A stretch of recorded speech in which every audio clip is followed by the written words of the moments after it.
দুনিয়াতে অতিরিক্ত ভালো মানুষ এবং নরম হয়ে থাকাটা আসলেই লস প্রজেক্ট। নরম মানুষকে সবাই পেয়ে বসে, সবাই তাকে ভেঙে খায়। যতদিন আপনি কারো বাজে ব্যবহারের বিপরীতে তার মুখের উপর উচিত জবাব দিতে না শিখবেন, ততদিন মানুষ আপনাকে অপমান করেই যাবে। কেউ চর মারার মতো কোনো কথা বললে তাকে চরটা মেরেই দেওয়া উচিত। ভালো মানুষই করে সেটা পেন্ডিংয়ে রাখা উচিত না। কেউ চর মারার মতো কথা বলে আজকে আপনার কাছ থেকে পার পেয়ে গেলে কালকে সে আপনাকে আরও বাজে কথা বলবে। তখন আপনার নিজের মানসিক যন্ত্রণার জন্য আপনি নিজেই দায়ী থাকবেন। স্ট্রেট ফরওয়ার্ড হন, স্পষ্টবাদী হন। কেউ আপনাকে রুড বলবে, কেউ বাজে বলবে, কেউ বা বলবে অভদ্র, কেউ বলবে বেয়াদব। বলুক, মাঝে মাঝে নিজের আত্মসম্মান বজায় রাখতে একটু রুড হতেই হয়। পৃথিবীর সব কিছুর সাথে আপোষ চলে, কিন্তু নিজের আত্মসম্মানের সাথে আপোষ চলে না। হ্যালো এভরিওয়ান, আসসালামু আলাইকুম। কেমন আছেন আপনারা সবাই?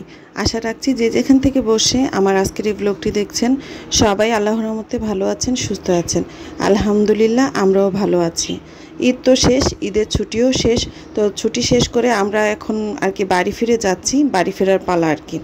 তো এই তো আমরা কাউন্টারে চলে এসেছি, আমাদের বাস কিছুক্ষণ পর আর কি চলে আসবে। আর সকাল থেকে আমার চা খেতে অনেক বেশি ইচ্ছে করছিল, রোজা রেখেছিলাম তো একদমই আর কি চা খাইনি বাড়িতে যাওয়ার পর আর কি। যতদিন ঢাকা ছিলাম ততদিন খেয়েছিলাম, কিন্তু ঢাকা থেকে যখন বাড়ি গিয়েছি তখন আর কি তেমন একটা চা খাওয়া হয়নি। তো অনেক দিন পর ইচ্ছে করলো যে একটু চা খাই। আর চা না খেলে সকালবেলা আমার কেমন যেন ঘুম চোখ থেকে ছাড়েই না, একটু ঝিমুনি ঝিমুনি আসে। আর যাত্রাপথে তো আরও বেশি। তো এখানে ওয়েট করছিলাম আর আপনাদের ভাইয়াকে পাঠালাম আমার জন্য একটু চা নিয়ে আসতে। তো আপনাদের ভাইয়া চা নিয়ে এসেছে, এখানে বসে আমি একটু আরাম করে আর কি চাটা খাচ্ছি। আর খেতে খেতেই দেখলাম যে আমাদের গাড়িটা চলে এসেছে। তো এই তো আমরা এখন গাড়িতে উঠে পড়ছি।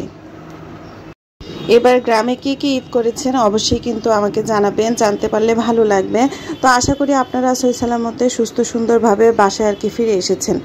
তো এই তো আমরা এখন গাড়িতে উঠে যাচ্ছি।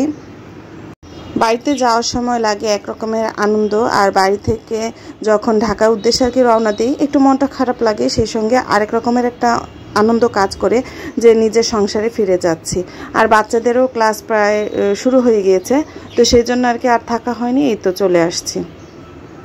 আর এইবার আমাদের ছোট বেবিটার প্রথম দাদাবাড়ি যাওয়া হয়েছে, সেই সঙ্গে লং জার্নিটাও সে এই বয়সে করলো ফার্স্ট টাইম।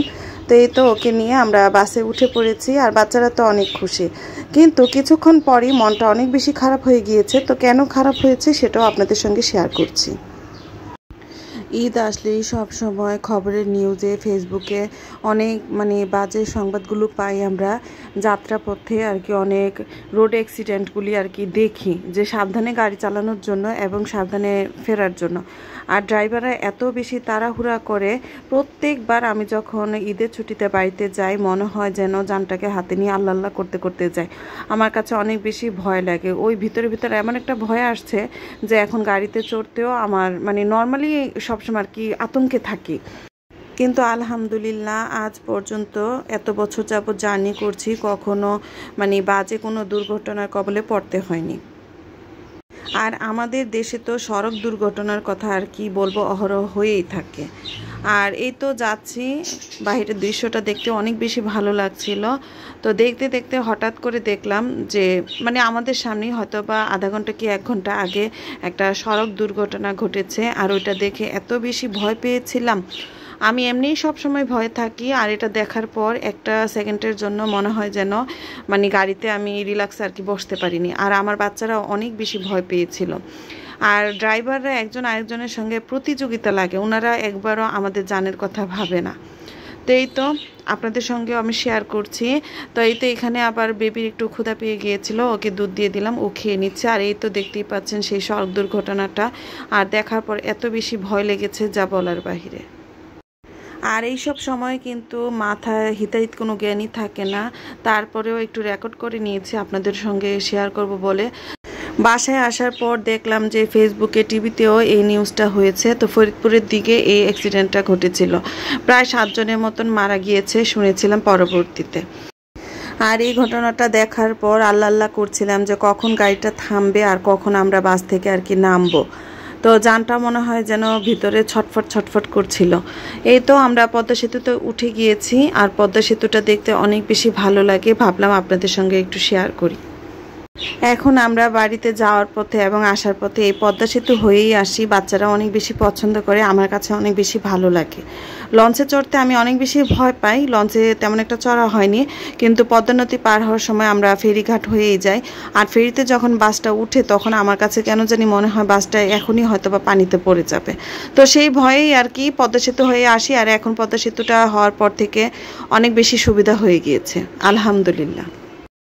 আর আমার বাচ্চারা তো বাসে ওঠার পর থেকেই সময় গুনতে থাকে যে কখন পদ্মা সেতুতে উঠবে। মানে পদ্মা সেতুতে উঠলে ওরা অনেক বেশি মজা পায়, আমার কাছে অনেক বেশি ভালো লাগে। আর এত বড় নদী, মনে হয় মাঝে মাঝে আর কি একটু চর পড়ে গিয়েছে, এত বড় নদী দেখে অনেক বেশি ভালো লাগে। আর নিচে এত পানি, আর পদ্মা সেতুর উপরে ওঠার পরই বাসটা এত বাতাস, এই অনুভূতিটা ভাষায় প্রকাশ করার মতো না। তো যারা চড়েছেন বা পদ্মা সেতু দেখেছেন তারাই বলতে পারবেন যে কিরকম লাগে।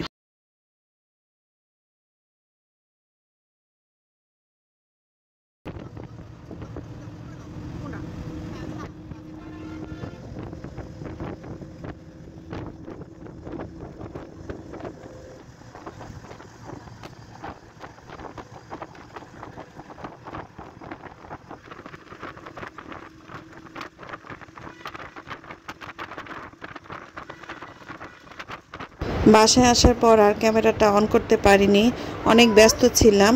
আর এই তো এটা হচ্ছে পরদিন সকালবেলা, অনেক দিন পর এই তো এখানে আমি নাস্তা বানাচ্ছি। তো এখানে আমি পরোটা ভেজে দিচ্ছি, বাচ্চারা পরোটা খাবে বলছিল, তো একটু কষ্ট হলেও পরোটাটাই বানিয়ে নিলাম। বাইরের পরোটার চাইতে আমার কাছে বাসায় বানানো পরোটাটাই বেশি ভালো লাগে, কিন্তু বাচ্চারা বলে যে ওদের নাকি কিনা পরোটা খেতে বেশি ভালো লাগে। তো এই ছিল আমার আজকের ব্লগ। এই পর্যায়ে আমি আমার ব্লগটা শেষ করতে যাচ্ছি। সবাই ভালো থাকবেন, সুস্থ থাকবেন, দেখা হবে, কথা হবে নেক্সট ব্লগে। সেই পর্যন্ত সবাইকে আল্লাহ হাফিজ, আসসালামু আলাইকুম।